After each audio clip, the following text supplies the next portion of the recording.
Selamat pagi saudara, apa kabar Anda hari ini? Senang sekali saya Linda Wirawan dapat kembali menjumpai Anda di program Sapa Sulsel edisi hari ini. Seperti biasa kami akan menghadirkan beragam informasi unik dan menarik tentunya untuk menemani aktivitas Anda di pagi hari ini. Saudara, peran TNI tentunya sangat penting untuk menjaga kesatuan NKRI. Seperti yang dilakukan di jajaran TNI di Kodam 14 Hasanuddin. Maka kita akan ngobrol-ngobrol banyak terkait dengan program apa dan juga sebagaimana upaya dari TNI terutama di Kodam 14 Hasanuddin untuk semakin mengayomi dan juga melindungi masyarakat. Untuk itu saya sudah bersama dengan Pangdam 14 Hasanuddin, Maijen TNI Totok Imam Santoso. Selamat pagi Pak, bagaimana kabarnya hari ini Pak? Selamat pagi, alhamdulillah baik. Baik Pak, kalau kita berbicara Pak mengenai program-program dari Bapak dan juga di Kodam 14 Hasanuddin, mungkin bisa jelaskan sedikit Pak? Baik, terima kasih Mbak. Jadi awal saya menjabat Pangdam 14 Hasanuddin, itu kita sudah ada arahan dari pimpinan baik dari Panglima TNI maupun Kepala Staf Angkatan Darat. Iya. Intinya bahwa keberadaan TNI dimanapun berada, khususnya di wilayah Kodam 14 Hasanuddin itu harus bisa membantu pemerintah daerah, membantu kepolisian, dan juga membantu masyarakat, dan kehadirannya terus bisa mengatasi permasalahan-permasalahan yang ada di masyarakat. Oke. Dan juga kita harus bisa bermanfaat, baik mensejahterakan anggotanya secara ke dalam, meningkatkan kemampuan anggotanya, dan juga menjaga atau meningkatkan kualitas siap operasional satuan-satuan dalam jajaran Kodam 14 Hasanuddin. Oke Pak, Gitu. Panglima mungkin bisa jelaskan sedikit mengenai upaya-upaya apa kemudian dilakukan untuk bisa lebih dekat dengan masyarakat Pak Panglima? Ya, tentunya saya sebelumnya sudah ini Mbak belanja masalah dulu, bagaimana karakter masyarakat Sulawesi Selatan, Sulawesi Barat, dan Sulawesi Tenggara, khususnya Sulawesi Selatan ya. Jadi setelah saya tahu bagaimana karakter masyarakat di sini, saya akan berusaha bagaimana untuk tidak bertentangan. Kalau bisa saya bisa mendukung dan mengangkat kearifan lokal di sini. Jadi saya setiap kegiatan selalu menunjukkan bahwa saya itu bagian dari mereka. Saya tidak merasa lebih, dan saya ingin menjalin bagaimana komunikasi bersama. Jadi apapun yang kita lakukan di sini senantiasa untuk kemajuan, untuk kenyamanan, kesejahteraan masyarakat Sulawesi sini. Baik, Pak Panglima, tadi dalam perjalanan ke sini saya mau lihat ada spanduk bertuliskan 6K. Mungkin bisa dijelaskan sedikit Pak Panglima mengenai hal tersebut? Ya, itu sebetulnya salah satu slogan saya, slogan Kodam 14 Hasanuddin, bagaimana keberadaan kita bisa optimal di dalam melaksanakan tugas. Memang kita sudah ada program-program yang kerja yang sudah terprogram dari pimpinan atas, tapi saya coba jabarkan yang gampang, sehingga mudah dimengerti oleh anggota. Sehingga nanti anggota itu nggak usah terlalu pusing-pusing memikirkan yang panjang-panjang, pendek-pendek, tapi dia tahu bagaimana implementasi di lapangan. Ketemulah slogan 6K itu. Jadi 6K itu yang K pertama adalah karakter. Karakter. Karena di negara manapun, karakter itu memegang hal yang prinsip dan prioritas. Karakter menjadi prioritas Pak Panglima ya? Jadi apapun kita, mungkin katakanlah sistemnya bagus, perantilurnya bagus, sarana prasarana bagus, anggarannya ada, tapi kalau karakter yang mengawaki ini jelek ya kurang optimal juga. Jadi itu dimanapun anggota berada harus bisa menunjukkan suatu tampilan yang mencemirkan jadi diri seorang TNI, harus menjadi contoh teladan, harus menjadi panutan, baik dari pola pikir, pola tindak maupun hubungan secara sosio masyarakat sehari-hari. Itu yang pertama. Karakter. Kemudian yang kedua harus capable. Artinya capable itu suatu keniscayaan yang harus dimiliki oleh kita. Karena kalau kita ini profesionalnya misalnya TNI, terus kerjaan-kerjaan kaitan dengan kita tidak ngerti, alangkah naifnya gitu. Betul. Jadi kita harus paham betul tugas kita apa, keberadaan kita seperti apa. Intinya bagaimana masyarakat itu bisa mencintai kita. Itu yang capable tadi. Sehingga tugas-tugas yang diberikan oleh pimpinan, kemudian masalah yang dihadapi oleh kita bisa kita selesaikan dengan baik. Itu. Kemudian yang ketiga kontemporer. Kontemporer itu saya memang agak sedikit kekinian. Jadi kita walaupun tentara jangan gaptek lah. Kita harus memahami teknologi. Karena mau tidak mau teknologi ini sangat masif menyerang kita. Jadi kalau kita nanti katakanlah menghindar, justru malah jadi masalah. Jadi justru bagaimana teknologi ini kita kelola menjadi suatu peluang untuk kita. Nah, saya sudah menggunakan teknologi untuk komunikasi dengan anggota, program-program, bahkan setiap kegiatan kita misalnya di Kodam sini bisa langsung real time diketahui oleh yang ada di Kendari, ada di Selayar, ada di Buton, mereka sudah tahu semua. Jadi memanfaatkan digitalisasi seperti itu ya Pak Panglima? Ya, dan juga kita bisa program-program kita disampaikan pada masyarakat dengan teknologi itu. Sehingga masyarakat tahu bahwa tentara itu bekerja. Jadi supaya ada penilaian bahwa, wah tentara nggak kerja gitu. Itu yang ketiga. Kemudian yang keempat, itu kompak. Kompak itu ini juga sesuai dengan arahan dari Panglima TNI, Bapak Kasat, bahwa kita bekerja jangan sendiri. Jadi baik secara internal ke dalam, mulai dari saya sampai ke Prada harus sama. Harus satu pola pikir, pola sikap, pola tindak. Nggak boleh beda-beda. Termasuk saya kepada Bapak Kasat, saya kepada Bapak Panglima TNI itu satu garis komando. Gitu. Kemudian dengan masyarakat juga harus dibangun suatu kebersamaan, sinergitas. Jadi tadi juga saya ungkap di depan bahwa tidak ada negara dimanapun yang menyelesaikan masalah dengan kemampuan sendiri. Pasti mereka bersama-sama. Kita kenal adanya pentahelix, mungkin sekarang ada saptahelix, bahkan melibatkan media. Jadi antara pemerintah, kemudian mahasiswa, kemudian tokoh, media, masyarakat, TNI, Polri jadi satu. Sama-sama menyelesaikan masalah bangsa. Nah, di sini semua permasalahan seperti contoh bencana alam. Kalau hanya kita main sendiri, nggak bisa. Berarti saya harus bersama-sama dengan pemerintah daerah, dengan kepolisian, dengan teman-teman mahasiswa, tokoh, dan juga dengan media, sama-sama untuk bagaimana menyelesaikan masalah bencana alam ini dengan baik. Sehingga tidak ada yang memprovokasi dan sebagainya.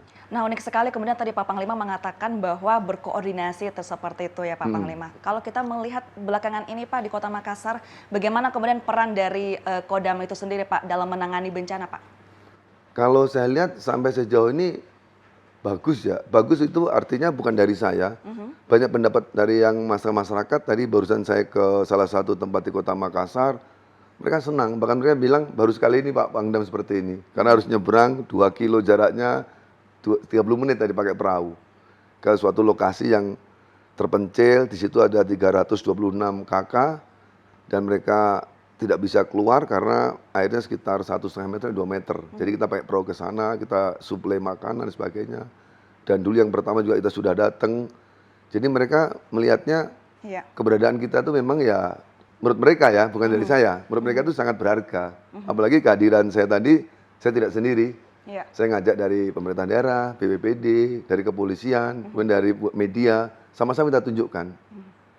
Artinya memang ya itulah yang diperlukan masyarakat saat ini gitu.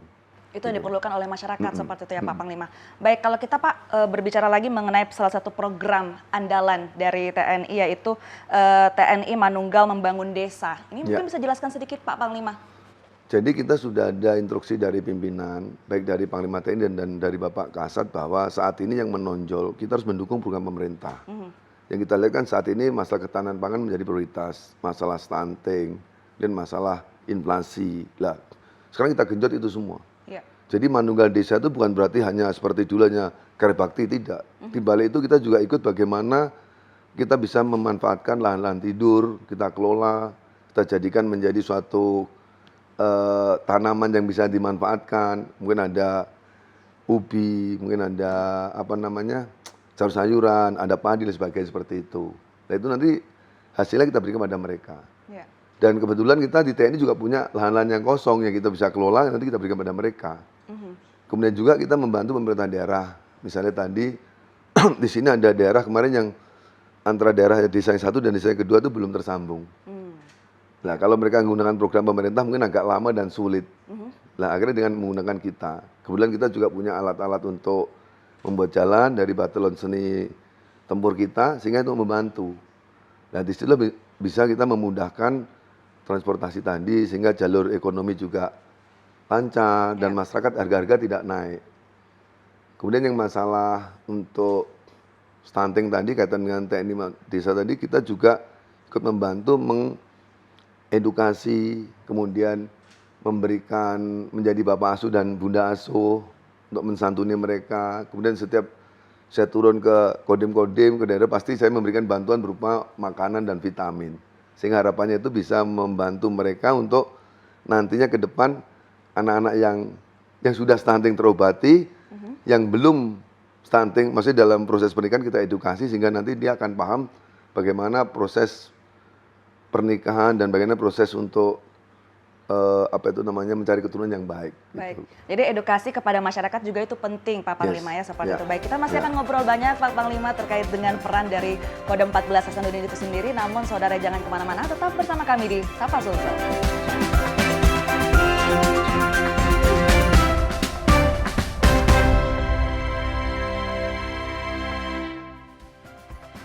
Baik saudara, terima kasih Anda masih bersama kami di Sapa Sulsel. Kita masih bersama dengan Majen Totok Imam Santoso. Pak Panglima, kita tadi ngobrol banyak terkait dengan program-program ya Pak. Salah satunya adalah program Babinsa Masuk Dapur. Itu seperti apa sih Pak?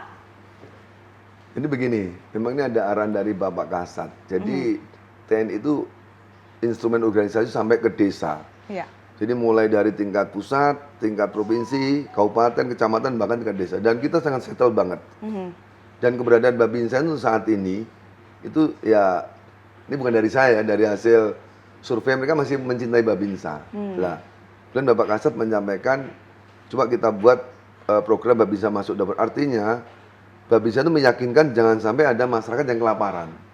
Cek dapurnya, lah, yang kedapatan kekurangan makan, katakanlah kita bantu. Iya. Kita bantu, kemudian yang rumahnya rusak kita perbaiki. Alhamdulillah kemarin kita bisa membangun 4 tambah 29, 33 rumah kita bangun. Itu di desa-desa Pak ya? Iya, desa yang rata-rata mereka sudah janda umurnya di atas 70, 80 gitu. Tanggapan masyarakat seperti apa Pak? Ya kalau kemarin pas saya datang ya saya diciumi tangan saya, senang sekali. Bahkan mereka menangis. Terharu seperti itu Pak Panglima ya? Terharu. Ya, karena memang ya mereka perlu sentuhan kita ya, gitu. Dan kita yakinkan setelah itu nanti Babinsa itu katakanlah 2-3 hari sekali ngecek mereka. Jadi yang tidak punya makanan ya nanti diantar. Jadi kita ada nama istilah itu Jumat Berkah. Sebenarnya nggak harus hari Jumat, tapi kita gunakan kerennya setelah itu. Jadi kita selalu kita didata masyarakat yang kira-kira kurang mampu, yang mereka mencari makan susah kita dropping. Alhamdulillah sudah berjalan, sudah selama saya sini dilaksanakan. Baik, selain itu Pak, program apa lagi kemudian yang bisa menjangkau masyarakat Pak? Kita juga punya program door to door nakes. Jadi door to door tenaga kesehatan. Kemarin saya lihat sendiri, ya. Pertama kita prioritas pada janda-janda veteran atau warakawuri. Jadi mereka itu sudah hidup sendiri, keluarganya jauh-jauh, dan mereka sakit.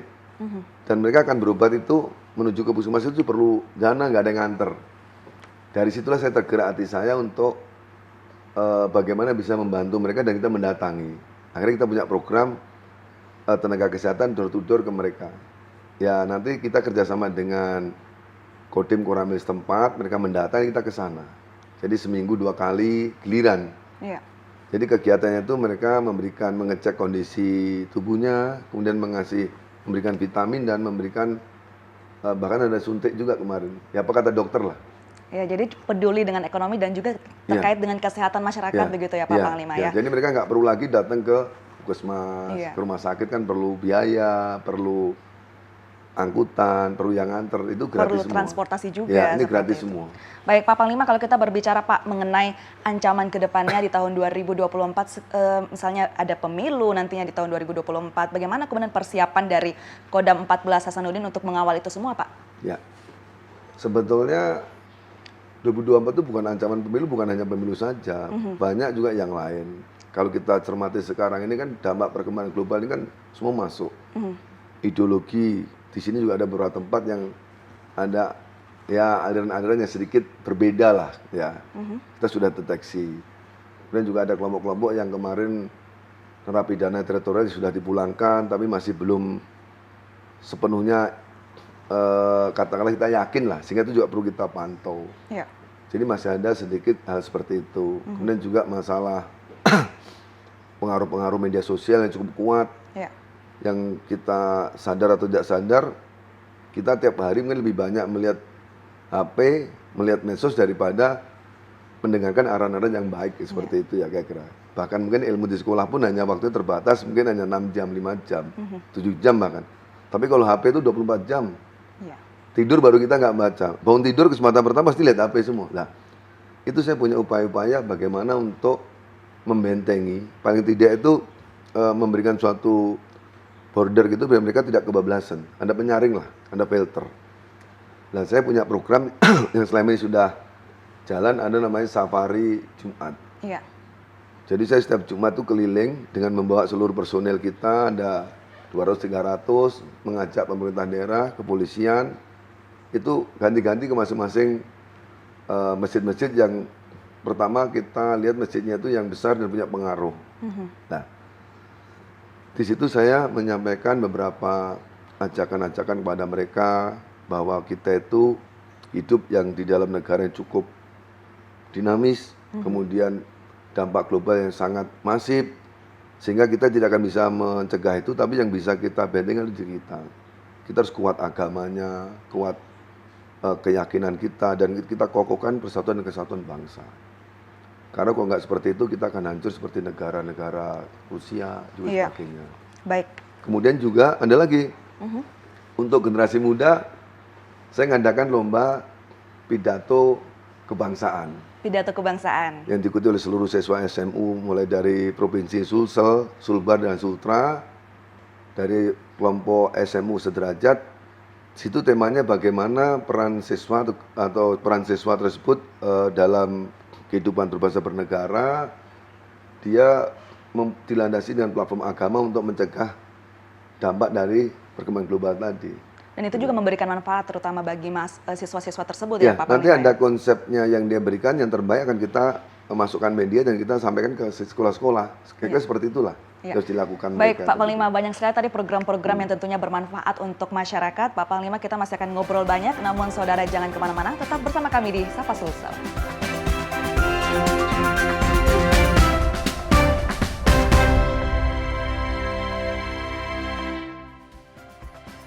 Baik saudara, terima kasih Anda masih bersama kami di Sapa Sulsel. Kita masih bersama dengan Pangdam 14 Hasanuddin. Pak Pangdam, kita sekarang ada di ruangan mana nih Pak Panglima? Jadi ini salah satu ruangan kebanggaan kita. Ini ruangan komando operasi kita di sini.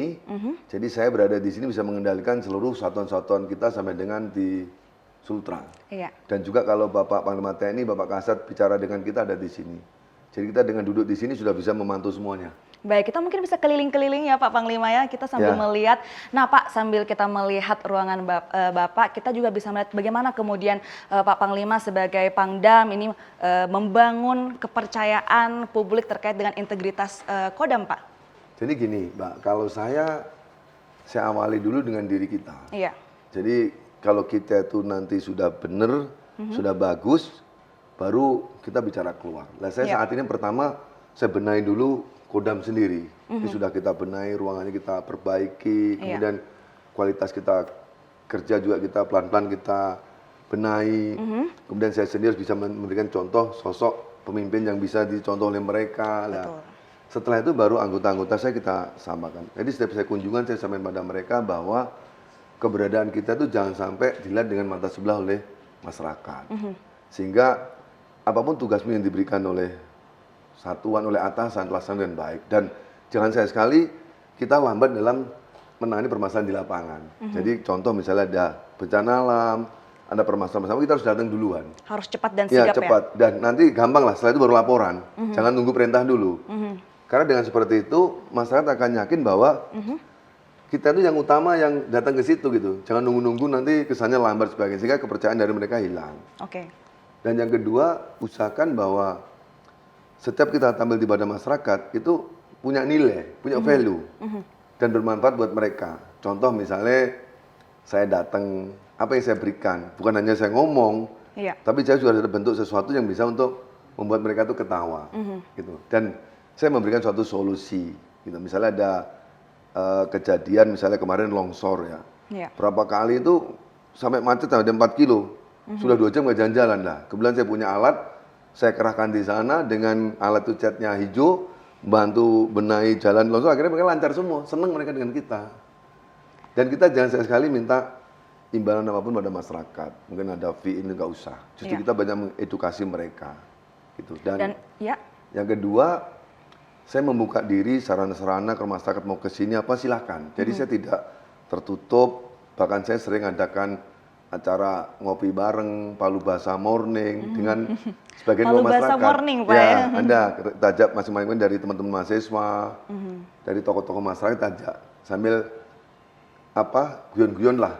Nah di situ tapi saya juga memasukkan apa yang menjadi suatu keinginan kita. iya. Nah, kalau tadi Pak Panglima mengatakan bahwa untuk memastikan internal itu sendiri terlebih dahulu ya Pak Panglima. Bagaimana kemudian memastikan kesejahteraan dari anggota TNI terutama di Kodam, Pak? Ya, jadi saya mungkin agak beda ya.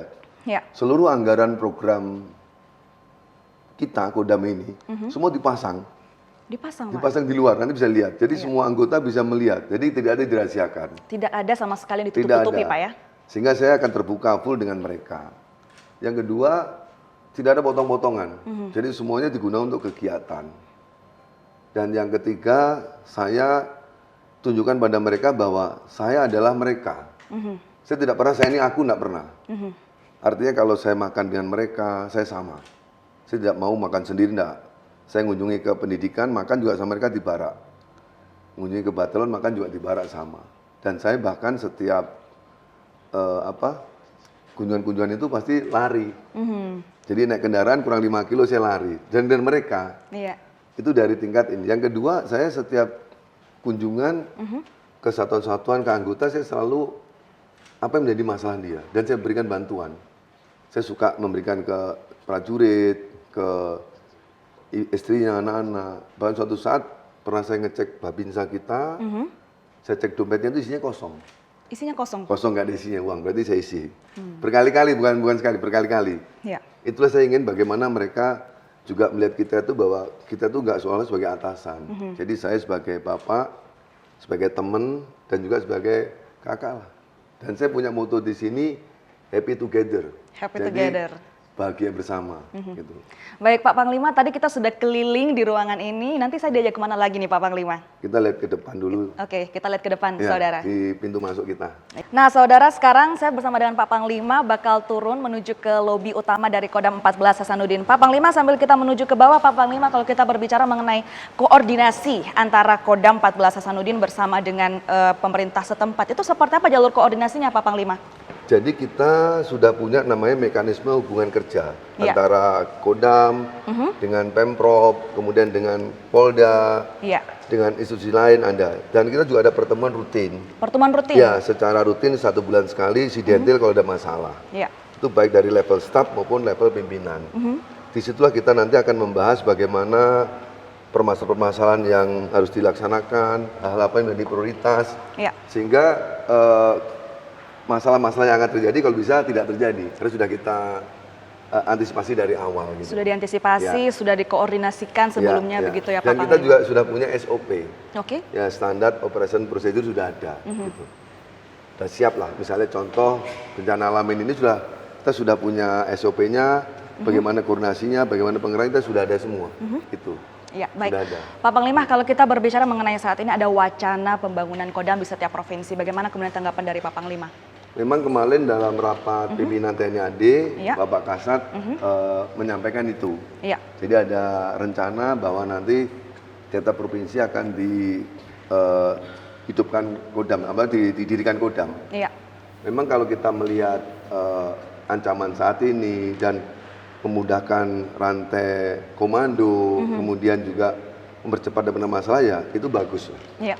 Cuma mungkin ya masalahnya tergantung pimpinan nanti, kaitan dengan anggarannya, kaitan dengan organisasi, personil sebagainya. Kira-kira latar belakang adanya wacana ini seperti apa sih Pak Panglima?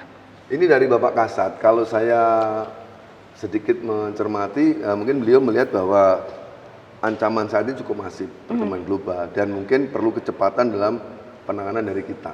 Gitu. Karena kalau misalnya saya membawa 3 provinsi kan agak kejadian di Sultra kan agak jauh gitu. Mungkin akan satu-satu sehingga lebih cepat dalam penanganannya dan memudahkan koordinasi antara kita, antara pihak kepolisian dan pemerintah daerah gitu. Jadi cepat gitu. Baik, Pak Panglima, mungkin terakhir harapannya buat masyarakat, buat keanggotaan secara internal itu seperti apa Pak Panglima? Silahkan. Jadi saya ini Mbak, saya berharap bahwa untuk kita sendiri, anggota saya, bahwa keberadaan kita itu harus bermanfaat untuk orang lain. Ya. Setiap tugas yang diberikan harus punya nilai, harus ada value-nya dan harus ada hasilnya. Sehingga kita jangan main-main, harus total football lah dalam tugas itu. Tetapi juga tidak menyimpang dari aturan yang ada di kami. Jadi saya tetap mempedomani Sata Marga, semua prajurit, 8 wajib TNI dan ada perintah harian Panglima dan perintah harian Bapak Kasat itu pedomani.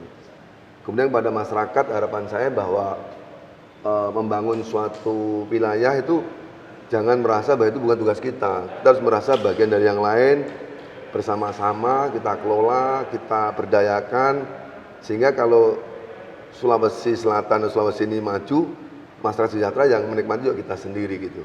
Jadi jangan sampai mungkin mohon maaf seperti masa bodoh gitu. Mari sama-sama kita merekatkan tangan, sama-sama kita mengokohkan niat untuk membangun Sulawesi yang kita cintai bersama ini. Baik, luar biasa sekali Pak Panglima. Terima kasih atas waktunya. Tadi kita sudah ngobrol-ngobrol banyak terkait dengan program-program dari Kodam 14 Hasanuddin dan semoga Bapak Panglima bersama dengan jajarannya diberikan kekuatan untuk menjalankan tugas-tugas mulia. Baik, terima kasih sekali lagi Pak Panglima dan saudara. Informasi tadi juga sekaligus menutup perjumpaan kita di Sapa Sulsel edisi hari ini. Saya Linda Wirawan bersama dengan segenap kru yang bertugas mengucapkan terima kasih. Selamat pagi, selamat beraktivitas dan sampai jumpa. Terima kasih. Terima kasih banyak Pak Panglima. Sama-sama, terima kasih.